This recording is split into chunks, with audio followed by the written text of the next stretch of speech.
Hidden in the old weather records, there's something that seems impossible. It's a report from 1917 that looks like someone made a mistake. The numbers say a single tornado stayed on the ground for 7 hours and 20 minutes. 7 whole hours. Think about that for a second. Most tornadoes are quick and violent. They touch down, destroy a few blocks, and disappear. The average tornado lasts less than 10 minutes. But this one worked a full shift. It carved a path across the ground that was 293 miles long. That's like going from New York City all the way to Washington, D.C. Imagine a giant blender 2.5 blocks wide, grinding from the Empire State Building to the Capitol without stopping once. Science says this shouldn't be possible. The storm should run out of energy. It should die. But on May 26, 1917, the people of Illinois didn't care about science. They were too busy trying to survive. This is the story of the Mattoon-Charleston tornado outbreak. The day the sky over the Midwest became a weapon. The day we learned that sometimes monsters don't just visit. They travel, and they take everything with them. To understand how terrible that Saturday was, you need to understand the silence. Today, if a storm forms in Oklahoma, your phone buzzes in Chicago. You have weather apps. You have sirens. You have warnings on TV and radio. You have time. But in 1917, you had nothing. You had your eyes and your ears. If it was nighttime or if the rain was too heavy to see through, all you had was prayer. America in 1917 was focused on something else, World War I. The war was raging in Europe. America had just joined the fight a month before. Newspapers weren't printing weather maps. They were printing lists of soldiers who had died. Nobody was watching the sky. And even if they were, the government didn't want people to worry. Here's something crazy. In 1917, the United States Weather Bureau was forbidden from using the word tornado in forecasts. They thought the panic from predicting a tornado would kill more people than the tornado itself. They thought people couldn't handle the truth. So they lied. They saw a loaded gun pointed at the country and called it a breezy afternoon. So on the morning of May 26th, when millions of people woke up in the path of this monster, the forecast just said unsettled weather. That was their only warning. Let's go back to that morning, May 26th, 1917. The air over the Midwest felt wrong. If you were a farmer standing on your porch that morning, you would have felt it on your skin. The air wasn't just warm. It was heavy and sticky, like wearing a wet blanket. This is what weather experts call the cap, like a lid on a boiling pot. Hot, wet air from the Gulf of Mexico was pushing into the Midwest. But above it, about 10,000 feet up, there was a layer of cold, dry air trapping it all down. The heat was building. The sun was baking the ground, making that trapped air want to explode upward. But the cap held it down, building pressure for hours. The energy kept building. It was a bomb waiting to explode. That explosion came at noon. A cold front, a sharp wedge of cold air, rushed in from the Rockies. It hit that boiling pot of humid air over Missouri, and the lid blew off. The first reports came from Kansas the day before. On May 25th, a tornado hit the town of Andale. 20 people were killed. It was a warning shot that the atmosphere had turned dangerous. But the system kept moving east. It crossed into Missouri. At 1:20 p.m. on May 26th, the sky over Louisiana, Missouri began to darken. But not like a normal storm. Normal storms are gray or blue. Survivors from 1917 said this sky looked bruised, a sick combination of purple, yellow, and deep green. Green clouds mean hail, massive chunks of ice floating in the storm. If you see green, it means the storm is incredibly tall and incredibly powerful. A supercell had formed. It wasn't a tornado yet. It was the parent, a massive, rotating tower of clouds spinning like a top. It drifted toward the Mississippi River and crossed from Missouri into Illinois. And as it crossed the water, it dropped its weapon. Imagine standing on the Illinois side of the river. It's early afternoon. The birds stop singing. That's always the first sign. The crickets, the birds, all the nature sounds go silent. They can sense the pressure dropping. Their bodies tell them to hide. The wind dies down. The leaves stop moving. Everything becomes dead calm. And then you hear it. At first, it sounds like a train. That's what everyone says. It sounded like a freight train. But in 1917, trains were everywhere. So many people ignored it, thinking it was just the afternoon express to St. Louis. But the sound didn't fade. It didn't pass by. It got louder, a deep rumbling that you could feel in your chest before you heard it with your ears. The supercell crossed into Illinois, and the bottom of the clouds started coming down. It didn't look like a funnel at first. It looked like the whole sky was falling. Then a dark finger reached down and touched the ground. Dust kicked up. Mud, water, and debris started spinning. The timer started. The beast was born, and it was hungry. The tornado moved east-northeast, riding the jet stream. And this one was moving fast. Most tornadoes travel at 30 or 40 miles per hour. You could drive away from them. This one was sprinting at over 60 miles per hour. If you were in a car in 1917, a Model T Ford, you could only go 40 miles per hour on a smooth road. And the roads in Illinois were dirt and mud. You couldn't outrun this. If you saw it, it was already too late. The tornado tore through farmland near the river. Barns didn't just collapse, they exploded. The pressure difference was so extreme that the air inside buildings expanded instantly, blowing the walls outward. Farm animals were lifted into the air and thrown half a mile away. Massive oak trees that had stood for 100 years snapped at the base like toothpicks. But this was just the warm-up. The storm was heading for the towns. If you look at a map of Illinois, you see a checkerboard of farmland dotted with small towns. The storm visited them all: Nebo, Pearl, Whitehall, Modesto. But the storm was doing something strange. Usually a tornado wobbles and weaves. It lifts up, skips a section, and touches down again. This storm was drawing a straight line, perfectly straight, like someone drew it with a ruler. And sitting right in the middle of that line were two cities, Mattoon and Charleston. They were 11 miles apart. Between them, they held nearly 20,000 people, and neither of them knew what was coming. Let's zoom in on Mattoon. It's 3:02 p.m. The heat is terrible. On Broadway Avenue, the main shopping street, the stores are open. It's Saturday. Families are out. Men are in barbershops talking about the war and the price of corn. Women are in stores buying flour and fabric. Children are playing in the streets. Everything seems normal. But we know, looking back at history, that they have less than 45 minutes left. The telegraph lines to the west have gone dead. That should have been a warning. When the lines go dead, it means the poles are down. But in 1917, lines went down all the time, a fallen branch, a bad connection. Nobody panicked. At 3:30 p.m., the sky over Mattoon starts to change. It's not just dark anymore. It's black, ink black. The wind picks up, but it's hot wind, like opening an oven door. People on the street stop and look up. They see it to the southwest. The clouds are boiling, rotating. The whole western sky seems to be churning and folding in on itself. And then the alarm sounds. Not an electric siren, but factory whistles. The men in the railroad shops and power plants see the funnel. They grab the pull cords on the steam whistles and yank them hard. A long scream echoes across the city. It's the only warning system they have. Some people think it's a fire. Others think it's a train accident. But then the sound changes. The whistles are drowned out by a deafening, grinding roar, like a million stones being crushed in a giant barrel. The people of Mattoon look west and see the monster. It isn't a thin rope anymore. It's a wedge, a massive wall of spinning debris nearly half a mile wide. It's so wide it doesn't even look like a tornado. It looks like the horizon stood up and started walking toward them. And it's pitch black, lit only by constant flashes of power lines, snapping, and transformers exploding inside the funnel. Pop, flash, crack, flash. Blue and orange sparks dancing in the darkness.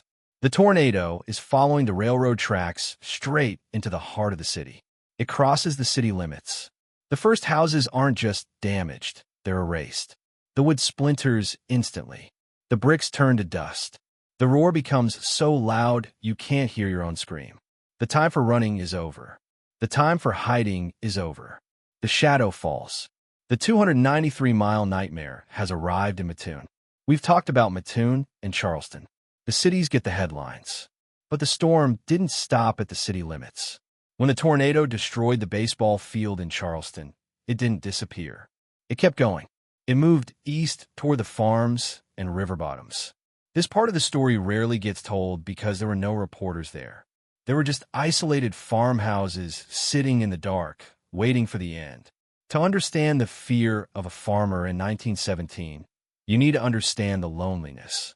In the city, you can scream and a neighbor might hear you. On a farm, nobody can hear you. The storm crossed the river so violently that it reportedly sucked the water out of the channel, turning the riverbed into a muddy trench for a few seconds before the water rushed back in. On one farm, the house was destroyed. The barn was destroyed. But the chicken coop, a flimsy structure made of chicken wire and thin wood, was left standing. The chickens inside were fine. Yet 50 feet away, a heavy iron plow was twisted into a knot. This randomness, who lives and who dies, broke people's minds. Farmers walked out of their basements to find everything destroyed, neighbors dead, but a single delicate teacup sitting upright on a fence post. It felt like a cruel joke. The storm kept grinding east through the towns of Embarrass and Ashmore. At Ashmore, the tornado widened again. A third tornado was likely forming to take the place of the dying one. Let me pause to talk about one specific detail found in the debris, the straw. It's famous in tornado stories. A piece of straw driven into a telephone pole.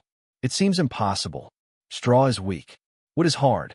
But in 1917, they had the proof. Searchers found pieces of dry wheat straw driven 2 inches deep into solid oak trees. How? Inside the tornado, debris isn't just spinning, it's vibrating. The wind speeds change so wildly, from 0 to 200 miles per hour in a split second, that the debris acts like a bullet for a tiny moment. That piece of straw has the power of a rifle shot. It doesn't push the wood aside. It liquefies the wood on impact, enters the liquid wood, and then the wood solidifies around it. And it wasn't just straw. In one field, they found a Model T Ford, or what used to be one. The engine block, a solid piece of cast iron weighing hundreds of pounds, was found a quarter-mile away from the car frame. To separate an engine from a car normally requires tools, bolts being unscrewed, a lift. The wind did it in 1 second.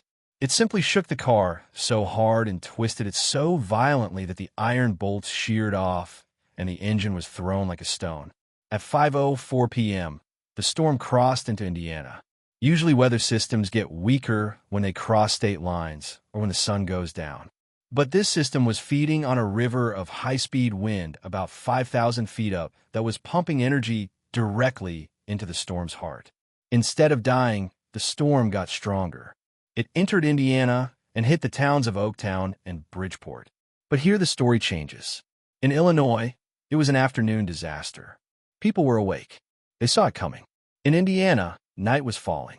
The sun sets around 7:30 p.m. in late May, but under the storm clouds, it was dark by 5:30. The people of Indiana didn't see a black wall. They saw flashes, lightning. Imagine looking out your window into the pitch-black night. You hear a roar, but you can't see anything. Then a lightning bolt flashes, and for 1/10 of a second, lit by blue-white light, you see a monster in your backyard. Then darkness again. That strobe light horror is what families in Indiana lived through. They had to time their run to the cellar based on lightning flashes. Flash, it's a mile away. Flash, it's half a mile away. Flash, it's here. The storm carved a path through southern Indiana for hours. It didn't lift until it reached the far side of the state. When weather experts finally added up the time, they looked at the start time in Missouri, 12 p.m., and the end time in Indiana, 7:20 p.m., 7 hours and 20 minutes. Whether it was one tornado or a family of 4 or 8, the result was the same, a continuous scar. We rely so much on pictures and videos. We show wrecked houses. We play sounds of wind. But survivors always talk about the smell. Anyone who survived the 1917 outbreak or their descendants will tell you the air didn't smell like rain. It smelled like a forest fire. When a tornado shreds a house, it crushes the wood and releases the sap and resin. It tears up leaves, releasing plant chemicals. It breaks natural gas lines, releasing sulfur. And the lightning, millions of volts of electricity, creates ozone. So the smell of the Mattoon Charleston tornado was a toxic mixture of pine sap, cut grass, rotten eggs, and burning wire. Survivors said that smell stayed for weeks. Every time they smelled cut lumber for the rest of their lives, they flinched. Every time they smelled ozone before a thunderstorm, they panicked. It was a trigger that never went away. As the sun finally set on that Saturday, the full weight of the disaster began to settle in. We have to talk about the children.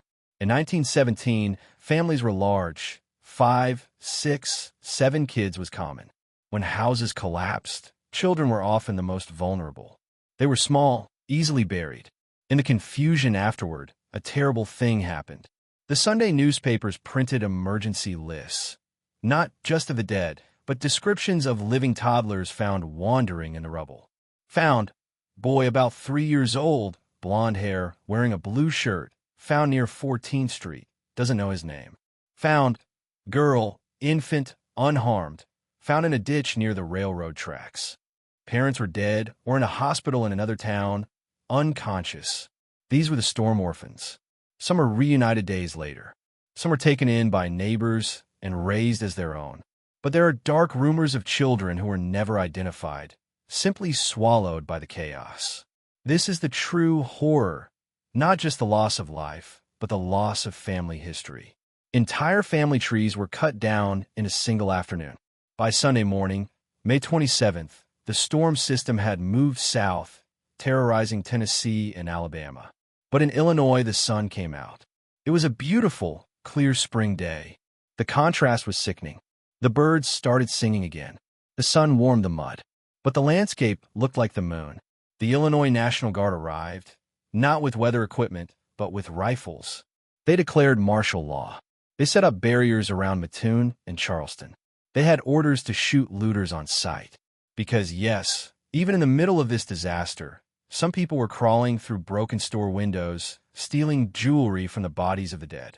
The Guard stopped it. They set up tent cities. Massive canvas tents from the War Department were put up in parks. The Twin Cities became refugee camps. And as the shock wore off, the questions began. Why didn't we know? Why didn't the whistle blow sooner? Why is the government banning the word tornado? The grief was turning into anger, and that anger would eventually change weather forecasting forever. But first, they had to bury the dead. The sun rose at 5:32 a.m. on Sunday. It revealed a sky that was painfully blue. The humidity was gone. The birds were singing. The air was crisp. But on the ground, the sunlight showed the true scale of what happened. In the darkness of Saturday night, survivors had only seen pieces, a wall down here, a roof missing there. But the daylight connected everything. If you stood on the roof of the surviving bank building in Mattoon and looked north, you didn't see a city.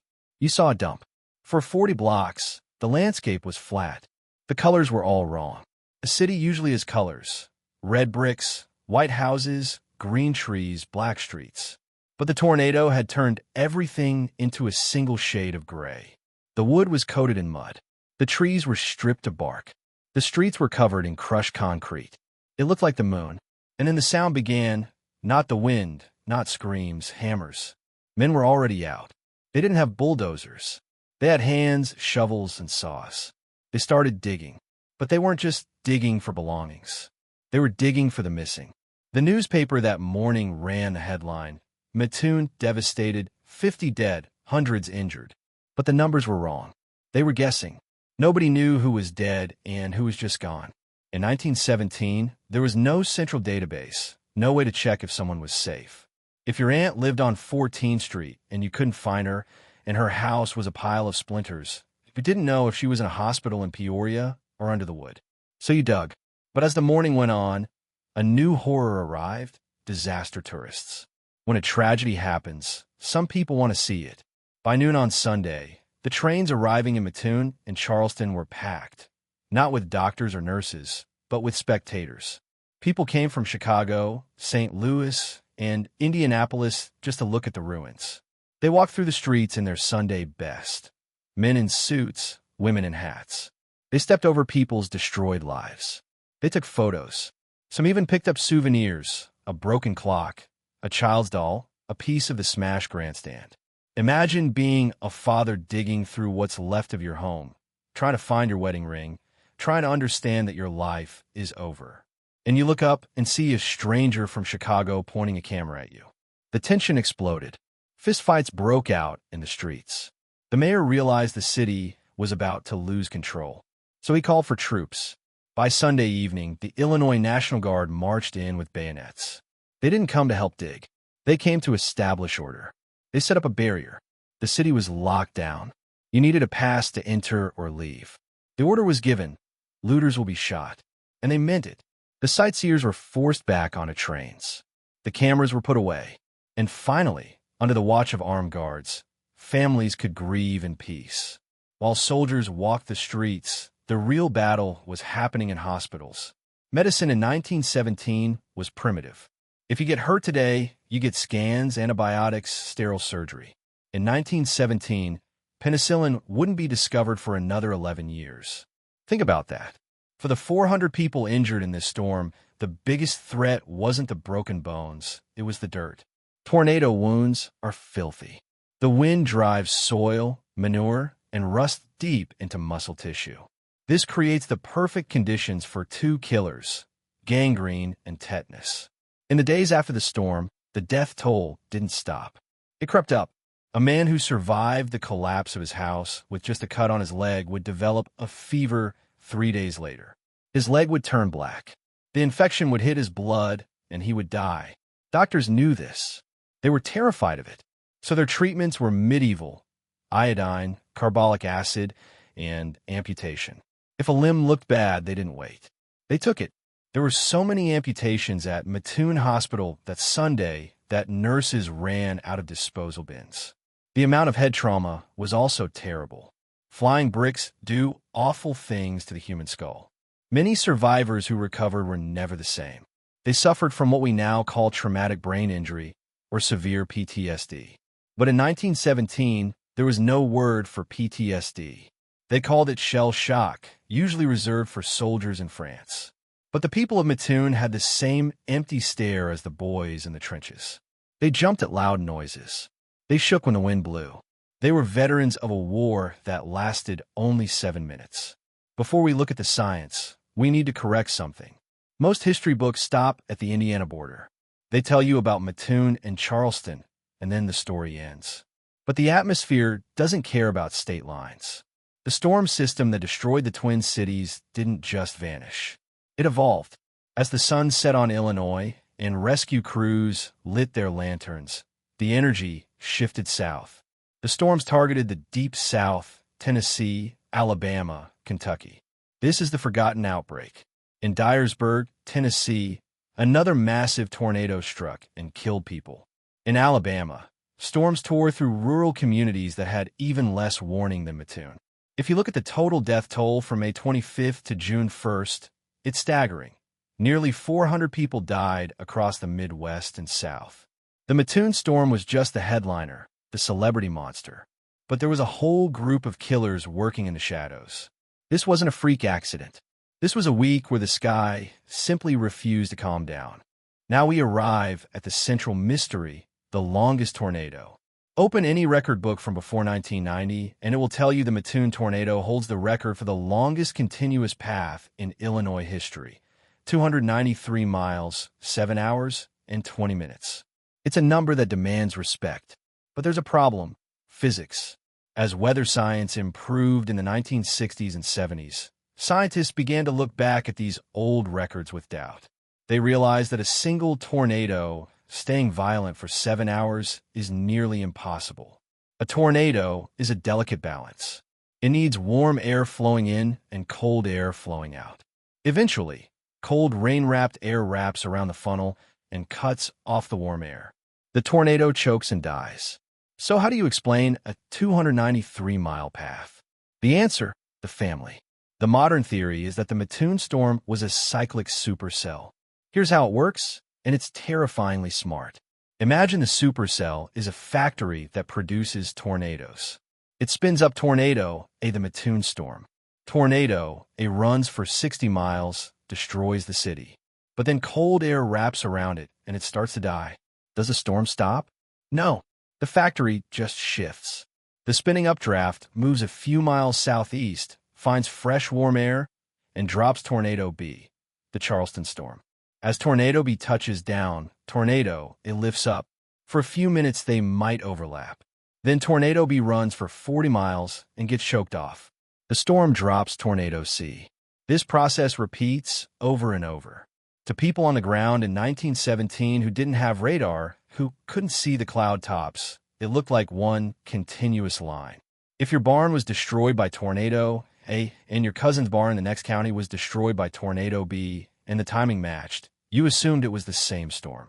You connected the dots with a ruler. But it wasn't a solid line, it was a dashed line. Weather experts now believe the 293-mile path was actually a family of at least 4, possibly 8 separate tornadoes.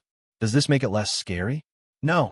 In fact, it makes it scarier because it means the supercell itself, the parent cloud, was a beast. It had the endurance of a marathon runner. It kept rotating for 7 hours across 2 states, methodically dropping bomb after bomb. It was a machine. This puts the Mattoon storm in conversation with the tri-state tornado of 1925, which killed 695 people. The tri-state is generally accepted as being a single tornado for most of its life, a freak of nature, a one-time event. The Mattoon storm was the classic outbreak, the textbook example of how the atmosphere recycles energy. And here's the thing, because of the lack of technology in 1917, we'll never know for sure. We can't go back and look at radar data. We only have the scar. The debate continues today. Some still argue for the single tornado. Most accept the family theory. But to the families of the 101 dead, the science doesn't matter. Whether it was 1 funnel or 10, the result was the same, the empty chair at the dinner table. Usually disasters bring change. The Titanic sank. We got better lifeboat rules. The Triangle Shirtwaist Factory burned. We got fire codes. Did the Mattoon tornado change weather forecasting? Yes, but slowly. The biggest failure of 1917 was the ban, the rule against using the word tornado. After the destruction of Mattoon and Charleston, public anger began to grow. Newspaper editorials asked the hard question. If the Weather Bureau knew conditions were dangerous, why didn't they tell us? The Signal Corps defended their policy.